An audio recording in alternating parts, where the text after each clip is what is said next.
reka nababaza je ndumushise iyo umuntu arose igihumbi Imana yihangahe iyo umuntu arose igihumbi Imana yihangahe twebwe tujya ngahe ninda ajya menshi ni twebwe ariko umuntu arayahekenye kubera imbabazi Imana ikakureka nukuri kubona kujyama kuva mu kwa mbere gushika mu kwa 10 kandi benshi muri twebwe tujyama kwishi hari abanyamama bameze gutya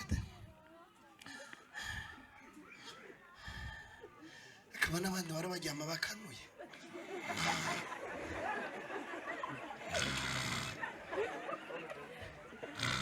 Imana ikarenda ibintu byinjira mu kanwa utunyegeri nitwinjiremo akaba n'abandi barabajyama ngo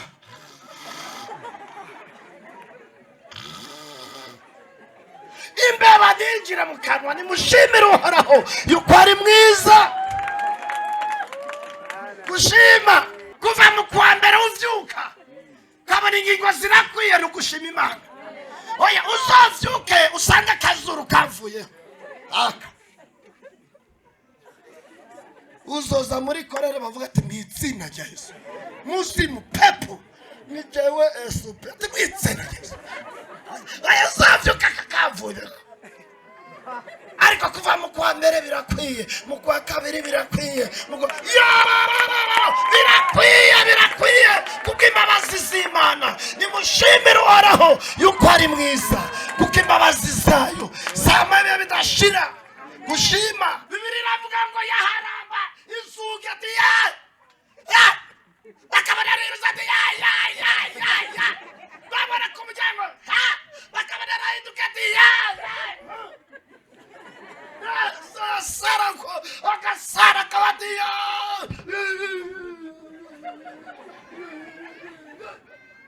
akegera mu matwi yakishatiya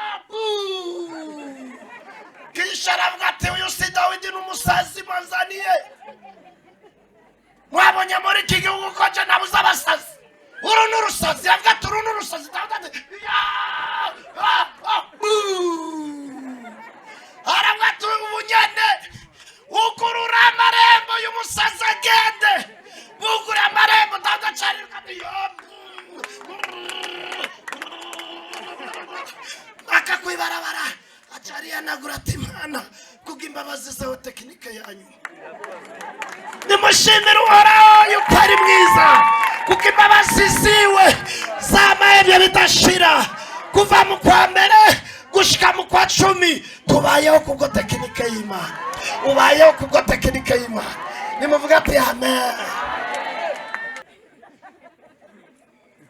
gushima ni ikintu gikomeye imbabazi z'Imana ni gitangaza ibazi imbabazi z'Imana zihanganira umuntu akagica 10 Imana nigira ikimugira reka nababaza je ndumushise iyo umuntu arose igihumbi Imana yihangahe iyo umuntu arose igihumbi Imana yihangahe twebwe tujya ngahe ninda ajya menshi ni twebwe ariko umuntu arayahekenye kubera imbabazi Imana ikakureka nukuri jaye abandi Imana ntacana mwoma jawe ijana ntacana mwoma yo muri uku kwezi nayo monjana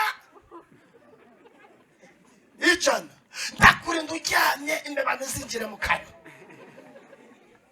ahubwo nukubwira tuzorutanga amagana 6 amajana 4 na iwawe iyo banari Imana je nuwo mijana chakabiri ngakubwira ati izo muhema atakashi power iriko umijana jewe uyari yarimwe kabiri kora nari Imana imbabazi zazamwe bidashira no gukorera akantu no hengero giye muri wese naca nzivya hamwe nkazivya hamwe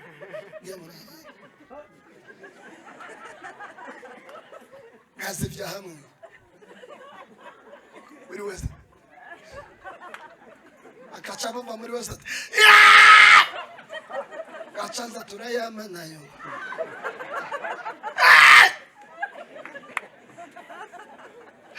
turazimya hamwe turare kutatuzana tinayandi zo yazana cyangwa ugiyeyo nkagira indi kode nkakugagaza ngaha bikanga gusohoka bakabata kudasohoka ibuze mbere iyo ni kode yoroshe iyi kode ikomeye rero nohengere ugeze ujya ati onsa kachumansa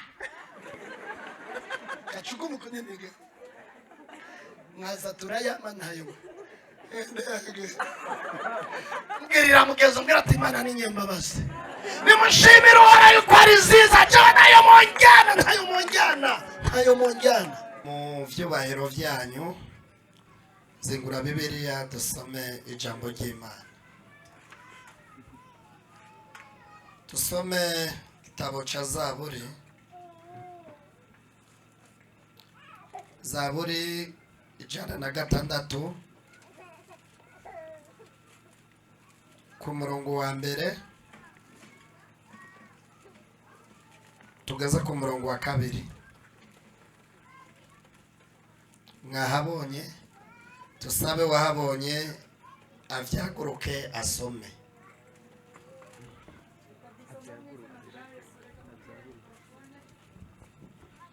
Kadusome yavuze ngo nimushime Uwiteka yuko ari mwiza kuko imbabazi ze zihoraho iteka ryose. Ninde ubasha kuvuga imirimo ikomeye Uwiteka yakoze cyangwa kwerekana ishimwe rye ryose? Murakoze cyane zinga Bibiliya turabane mu maso. Ndashimiye Imana aka kanya, ndashimiye n'abarongozi bo ngaha banyumviriye ko namwebwe Yesu abongera umugisha. Ugomba guhezagirwa uzokunda umuntu aguhagaze imbere uwo ari we wese nuzohezagirwa. Iba umwana, iba umumama, iba umusore, iba ikimuga, uzobaza umukunde. Kubera utankunze ntushobora guhezagirwa. Nawe nuvuga gute wapi? Ubwo muri aba makosa. Nagiye muri Kongo ndigisha, baca barambara ati niwagaruka ukuye na bibi yako uzanane n'umudami wawe. Tuca turagenda madame aronka ikibanza c'imbere. Hanyuma rero imodoka zo muri Kongo barapakira. Hanyuma rero tugiye inyuma Chande tugenda tureranye. Chandera umugabo mugenzi wanjye ndamurera. Twaragenda tugashika mu binogo nkababara. Twashika mu binogo nkambwira atebana icara neza. Ni kubera atari wewe icara neza. Twashika mu binogo kigigiga bate ngwino basi nawe wicare nanda kwicareko. Umvirize nawe usikiye ikare muzuri. Nashitsayo namubwiye amajambo nkijana mu buryo mu kwigisha nabanje ndatunganya ndote pastor Imana imbabarire naje ndezo mugabo mu binogo naguma mbabara cyangwa nakwigisha mu kugaruka madama buri kibanza c'imbere cyatucara inyuma cyanza ndamureze umwanya wa mugabo ndazandeze umugabo umugore wanje tushitse muri vya binogo bene nda sinababara twashika mu binogo kigigiga batisawa nararyoherwa twariza dushika ndyoherwa ariko urugabo narababara.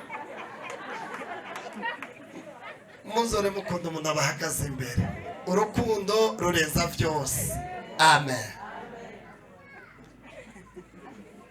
Shaka rero ndakwibutsa yuko guhera mu kwa mbere gushika mu kwa 10 umuntu akore gushima Imana. Uravye ivyo Imana yakoze umuntu akore gushima Imana. Uyu ni Dawidi yashimye Imana kandi kushima uhera hariya wavuye gushika aho ushitse. Dawidi rero yashimye Imana atanguye aho Imana yamukuye naho imugejeje. Reka mvuge ibintu bitatu cyangwa bibiri. Cyambere ashima Imana ingene yagwanye na Goliyati, kigabo gikomeye. Bibiliya iravuga ngo kiraza guhangana nawe, kiramugaya ati ngwino ndakwereke, ndakubagira ibisiga. Dawidi aravuga tuje kungwanya n'ibicumu n'uducumu, ngo ariko jewe Dawidi nje kukugwanya mu izina ry'Uhoraho Imana watutse. Rugwa hasi rufuye, abagore baca barasokoroka baririmba ikorasi, kandi iyo korasi yaramukwegeye. Baririmbye ikorasi ivuga ngo ati Sawuli yishe igihumbi, Dawidi yishe ndende. Iryo gusa. Sawuli atangura kumuhiga, yariko arashima Imana aho Imana yamukuye, aho Imana yamukijije naho Imana umugejeje. Aramuhiga gushika musanga mu nzu, haravuga ati genda mumuterure. Umugore wiwe haravuga ngo ati mugabo wanje bava bakwica, ngo azana terafimu mu gishingo ca Dawidi, ashira terafimu. Terafimu rero ingene imeze ni vya bipopi bama bashira mu muji bambika impuzu bimeze gutya, nivyo bita terafimu. Ni vya bipopi bashira imishasi y'amabadekano, acashira mu gitanda. Hanyuma rero abasirikare banje barawati uyu ni Dawidi, bagiye gukubita basanga ni terafimu n'igipopi. Dawidi yigiriye kera, uravye kuva mu kwa mbere gushika mu kwa 10 hari ibintu vyagiye mu gishingo cawe citwa terafimu, n'ubu uracahumeka mu izina rya Yesu. Ushima coni ca kabiri ca gatatu gikomeye, arahunga ashika mu Bafilisitiya, arinyegeza yibaza ko bavyibagiwe. Hanyuma rero anyegeye umusirikare umwe aravuga ati hariyo Dawidi ari ngaha, Dawidi ari ngaha. Atari ati nguyu ugara imiryango, ugara hose niyiruke. Cambere baravuga ati haguruka. Dawidi arahaguruka. Ca kabiri baravuga ati yamuciye umutwe Goliyati, natwebwe no kumuca umutwe ni kimwe ku kindi. Ca gatatu mu mucungi agume ahagaze, natora ibuye kubera tumvise ko yari umuhanga ku mabuye. Mu mucungi hagarara, Dawidi acarahagarara. Arahagarara wati ndapfuye. Mu mucunge mugare, Dawidi aravuga ati Mana ko bugaye izuke. Ca kabiri bagomba kunca umutwe, ndabigeza gute? Kubw'imbabazi z'Imana. Acayumva Dawidi acayumva mu mutima ati Dawidi ndi Imana ishobora vyose, tekinike ya nyuma Sara. Ati tekinike ya nyuma Sara. Tarakumana Sara kwe. Sara! Babona mugaba muzima. Hajyo umuntu afise ubwanwa. Hari ukunagira uca wiruka ukagira ubwo. Iyo umuntu afise ubwanwa akagira ucyago. Kwiruka ngo. Babona umugabo muzima Dawidi. Cambere Imana amubwira ati Sara niyo tekinike ya nyuma. Wo bagombye kwica babona. Abasirikare ati mwamubona.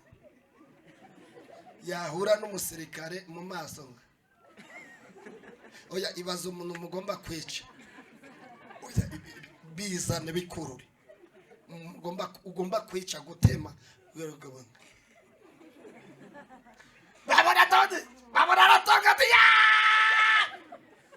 Bibiliya iravuga ngo yaharamba isuka ati bakabona rero ati babona ku muryango bakabona arahinduka ati Sara ko akasara kabati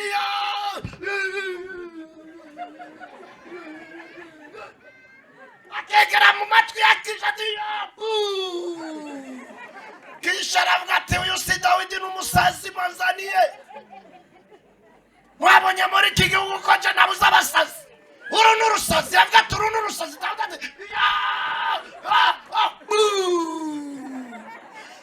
ati ubunyene ukurura amarembo y'umusazi agende bugura amarembo utadacarirwa akakwibarabara acariyanagura ati Imana kubw'imbabazi zawe tekinike yanyu nimushimire uhoraho yuko ari mwiza kuko imbabazi ziwe zamahebye bidashira kuva mu kwa mbere gushika mu kwa 10 tubayeho kubwo tekinike y'Imana ubayeho kubwo tekinike y'Imana nimuvuga ati amen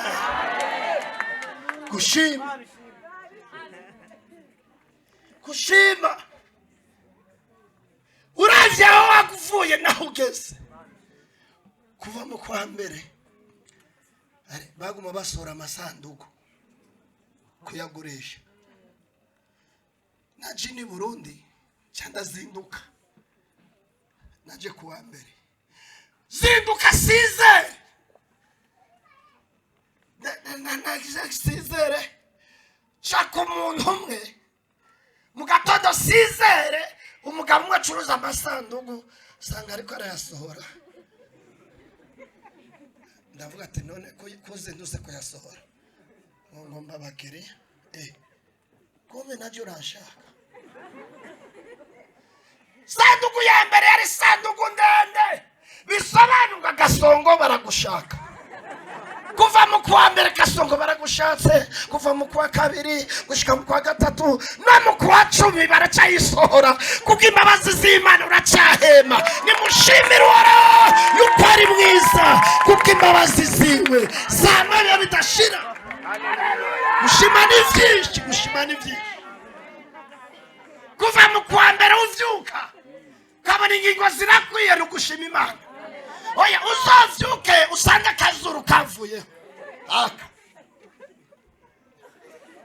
uzoza muri korere bavuga ati mwitsina rya Yesu musimu pepo ni jewe esupe ati mwitsina Yesu aya uzovyuka kakavuye ariko kuva mu kwa mbere birakwiye mu kwa kabiri birakwiye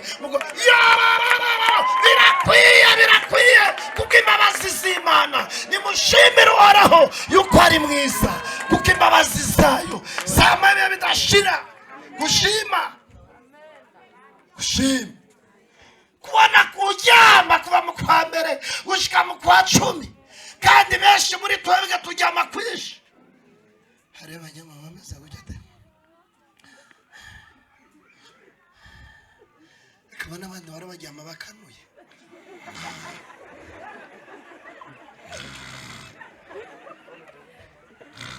Imana ikarinda ibintu bizinjira mu kanwa utunyegeri nitwinjiremo akaba n'abandi barabaryama ngo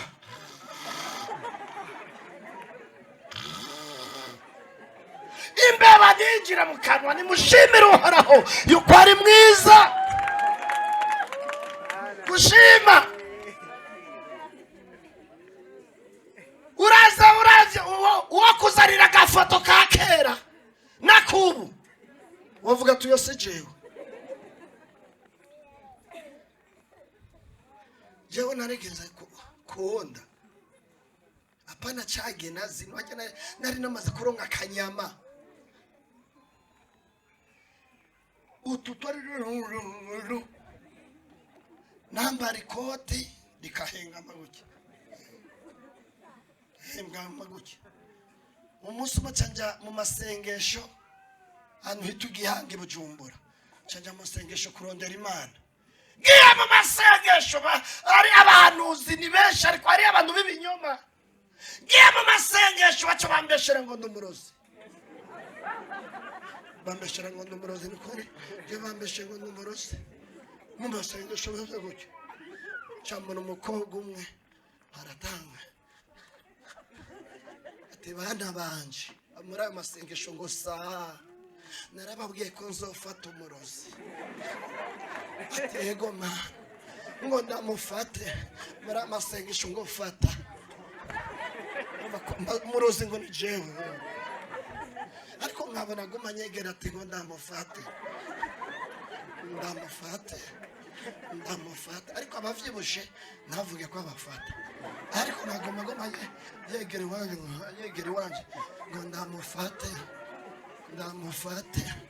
ati bana banje narababwiye ko nzomufata ndamufate bose ati mufate nundi ndiyumvira ati niruke nirutse bava banyiruka inyuma ati murozi ndabura ingene niruka ndabona agakobwa ngene kaguma kikara kambeshera kweri ngo ndumurozi nukuri byose z'uburozi ngene bumeze iyo yari kuvuga basiga isoma c'inkoko je nigeze kwiba inkoko nari vuga ati aho ni sawa yari kuvuga ati bana banje gisoma c'inkoko naca nemera ariko kumbeshera ngo ndumurozi aragaragaza ati ndumurozi ndamufate ndavuga ati mana mfasha nankore ko kwera maramaze ati mana nirutse bavuvanyiruka inyuma kandi ngahe Burundi umurozi baramwica iwacu umurozi baramwica bagufasha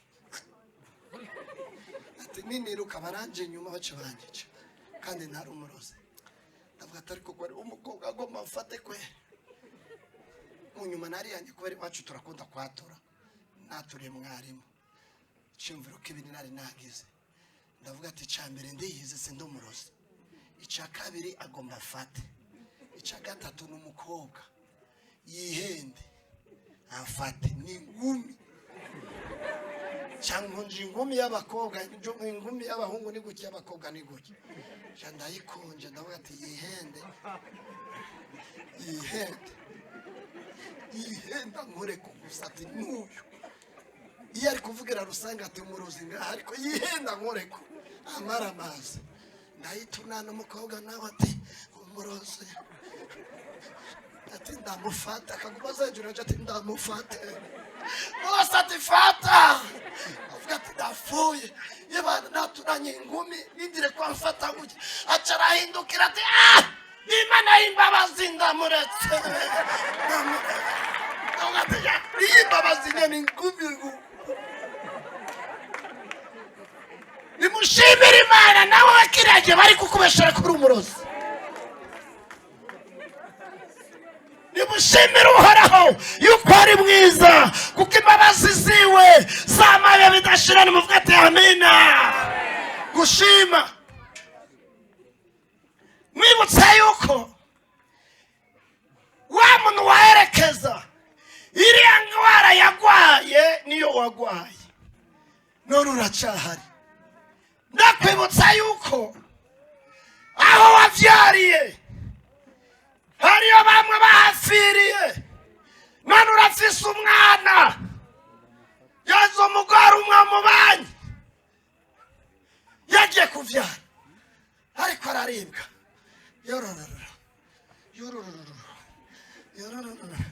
umugabo acaraza ati muganga ntaravyara hanyuma rero baca batubirana mu maso n'umugabo wiwe ati uvuzeke ibi so abikoze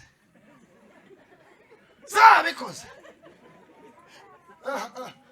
sizosubira kuvyara sizosubira Imana niyafanye vyisongere bimeze umugabo aca yiruka umuganga araza ati nibike ati muganga wabibonye ngazosubira kugaruka ngaha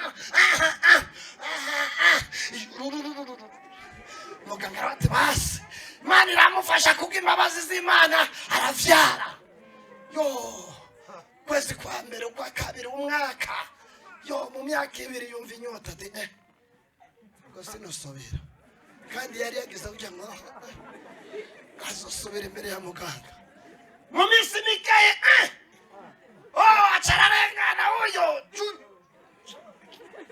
ararengana bahura na muganga ari hafi kuvyara ati muganga ati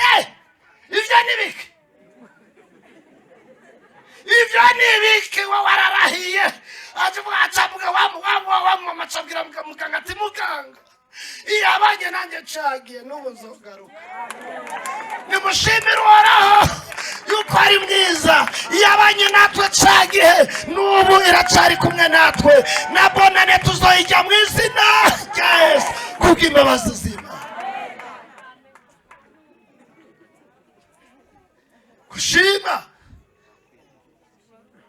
Gushima ni ikintu gikomeye.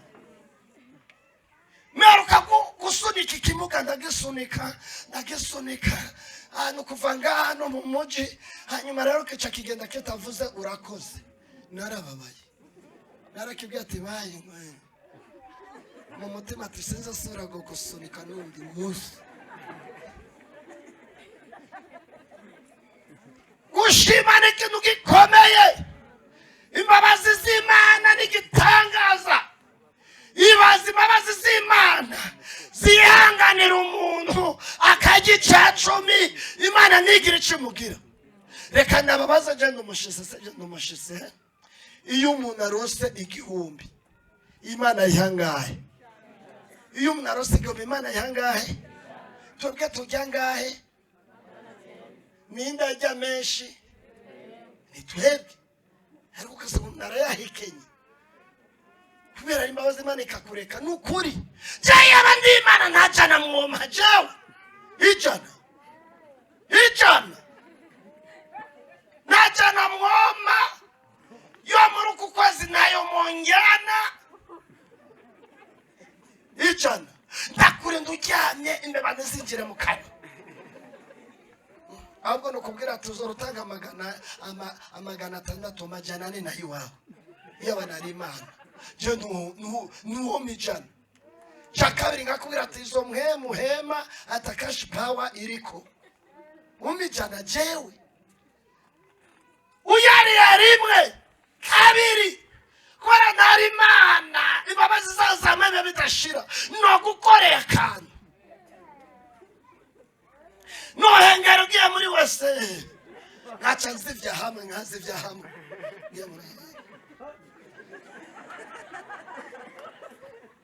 hamwe muri wese akaca bumva muri wese gacanza turayama nayo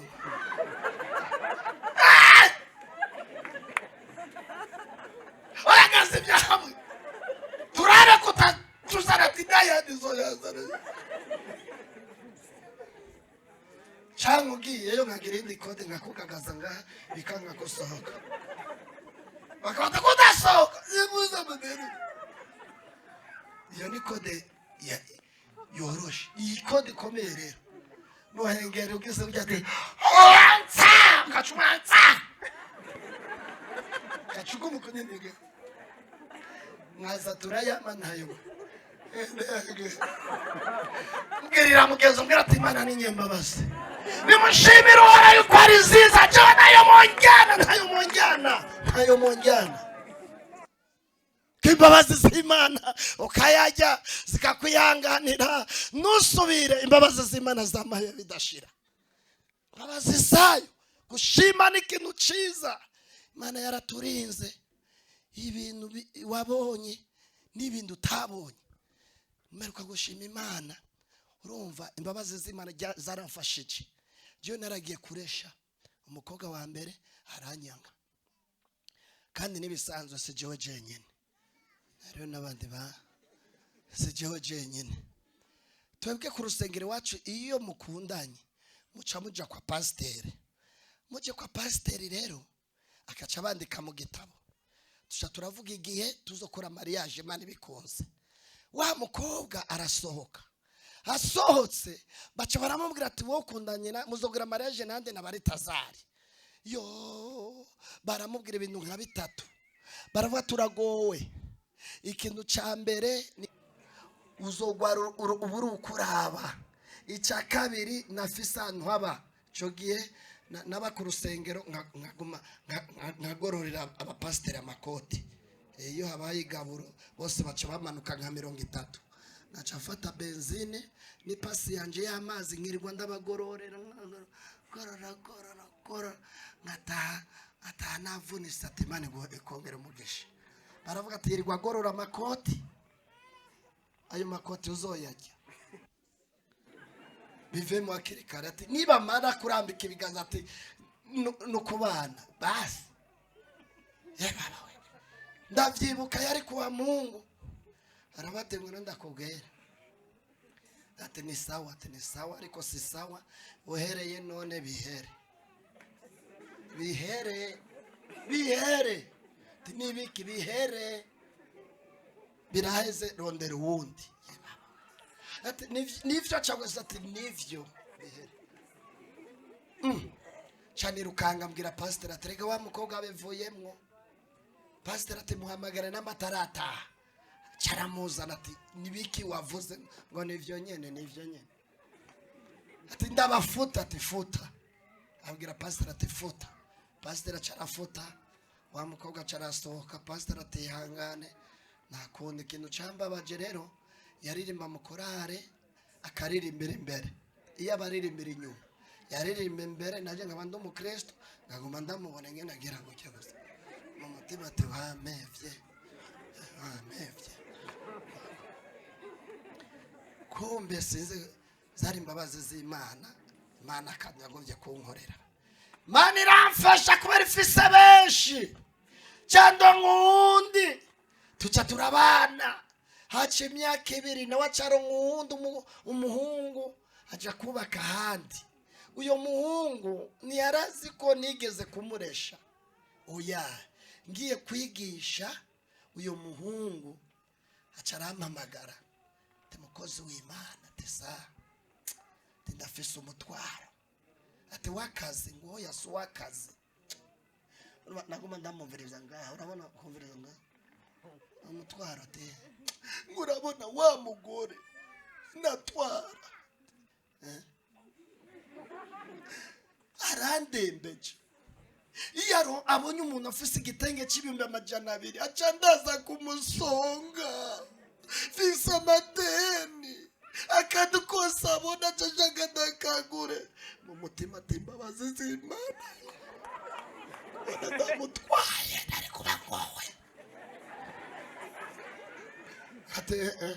Ati n'umutwaro ndaguhaye, nanjye nkaguma nivugisha ati wihangane, ariko mu mutima ati wihangane nuko ndasenga ati wihangane.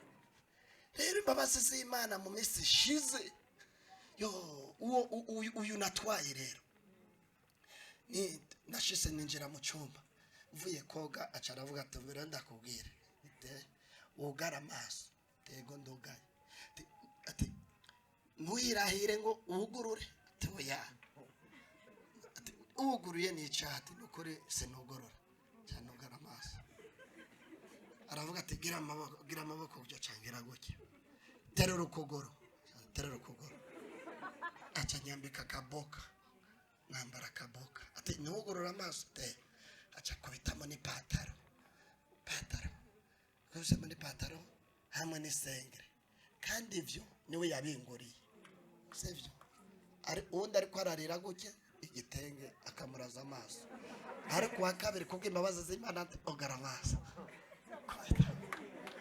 nakaboka eba acarambarira madame ati rero niwugurura ati oya sawa ati ugurura acarabatera 1 2 3 yiza guke sangi pataro nipoka bijanye nisangire bijanye cyada simba mucuma timbabazi z'Imana undi sinari kumukira. Mbabazi z'Imana ziducungira ibiri imbere. Haguruka dusenga Imana, kuvuga menshi siko kuyamara. Vyaguruka dusenga Imana, vyaguruka ega nahejeje tuzogaruka.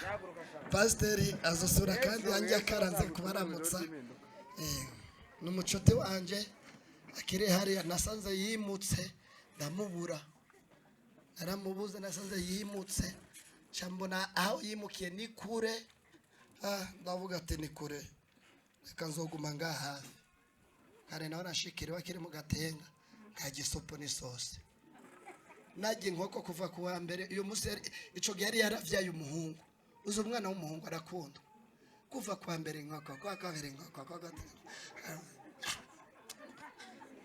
isopo risosi iva yereka iva bari bwa buri umuntu agiye inkoko kuva kuwa mbere gushika kuwa mu udi inkoko ako karagaciyemo sivyo shira ibiganza jero dusenga Imana dusabe pasiteri adusengera Imana kandi dushima Imana turagize n'ibirembe. Mana turagushimiye watubereye aho tutari turi, waturwaniye intambara tuzi nizo tutari tuzi kubera imbabazi zawe. Kugushima birakwiriye, niyo mpamvu umuririmbyi yavuze ngo utagushima ninde, utagushima nuwahe, utagushima yavahe. Uko turiho kose turagushimiye, twibutse byinshi wakoze mu buzima bwacu. Iteraniro ryose rirambuye ibiganza, tuguhaye icyubahiro, tuguhaye icyubahiro, tuguhaye icyubahiro. Akira icyubahiro ni icyawe, turagushimiye. Waduhaye ibyo kurya, uduha imyambaro, uturinda indwara, turwaye uradukiza. Ibyo ngibyo biduteye kugushimira. Abenshi warabubakiye, abandi wabahaye kubyara, abandi urabarinze, abandi ubabeshejeho bitavuye ku muntu uwo ari we wese, bivuye kuri wowe. Kugushima birakwiriye.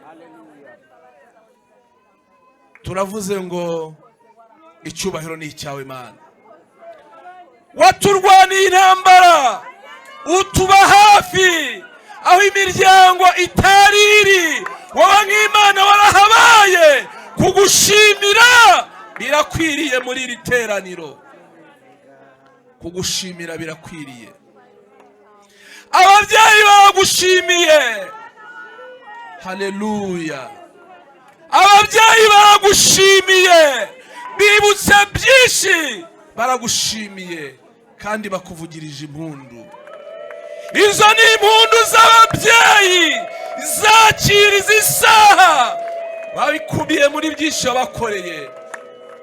Abakobwa baragushimiye, barambuye ibiganza baguhaye icyubahiro. Abasore n'abagabo bagukomeye mu mashyi. Uri Imana ikwiriye gukomerwa mu mashyi, kuko uri umubyeyi mwiza. Wirengagije amafuti yacu, waratubabariye, turabigushimiye Mana. Iri teraniro komeza ukoremo imirimo n'ibitangaza, twizeye kuraha kandi ukomeje gukora imirimo. Ibyo tubisabye twizeye izina ryawe ryera, amen.